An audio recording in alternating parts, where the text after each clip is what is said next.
যাত্রাপুর থানার পুলিশ 3 জন বাংলাদেশিকে আটক করে। 3 জনের মধ্যে একজন মহিলা এবং 2 জন পুরুষ।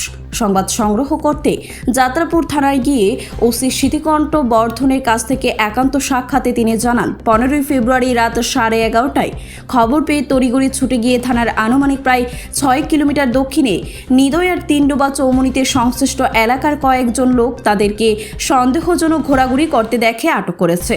যাত্রাপুর থানার ওসির নেতৃত্বে বেশ কয়েকজন পুলিশ এবং টিএসআর গিয়ে এদেরকে জিজ্ঞাসাবাদ করলে স্বীকার করে ওরা নাকি 4 বছর আগে ভারতের বিভিন্ন রাজ্যে বিশেষ করে বেঙ্গালুরু এলাকায় কাজের সন্ধানে গিয়েছিল।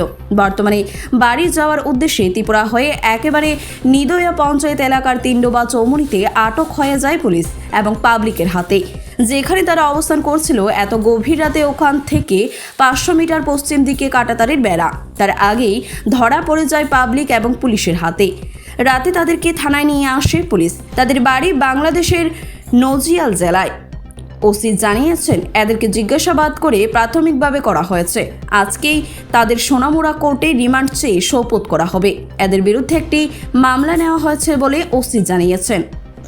গতকাল রাত্রে অর্থাৎ 15 ফেব্রুয়ারি রাত অনুমান 11:30টার দিকে আমাদের কাছে যাত্রাপুর থানায় খবর আসে যে 2 জন পুরুষ এবং একজন মহিলা সন্দেহজনকভাবে নিদয়ার যে 3 ডেপা যে চৌমুনি এখানে ঘোরাফেরা করছে।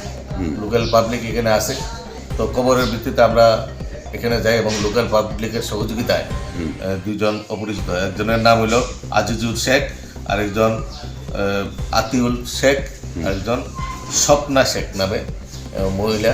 এই 3 জনকে আমরা এখানে ডিটেইন করি এবং তাদের কথাবার্তার মধ্যে অসংলগ্ন কিছু জড়িত আছে এবং বোঝা গেছে তারা বাংলাদেশি এবং তাদেরকে ইন্টারভিউশন পরে তারা স্বীকার করছে যে আমরা বাংলাদেশি।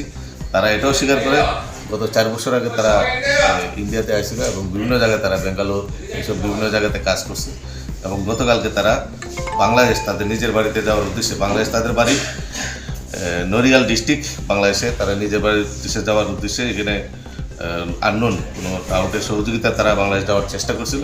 ওই সময় আমরা লোকাল পাবলিকের সহযোগিতা তাদের ধরতে পারছি এবং আজকে তাদেরকে আমরা সোনামুড়া কোর্টে প্রেরণ করছি এবং তাদের সাথে কে কে জড়িত আছে এবং টোটাল বিষয়টারে গতিয়ে দেখার জন্য।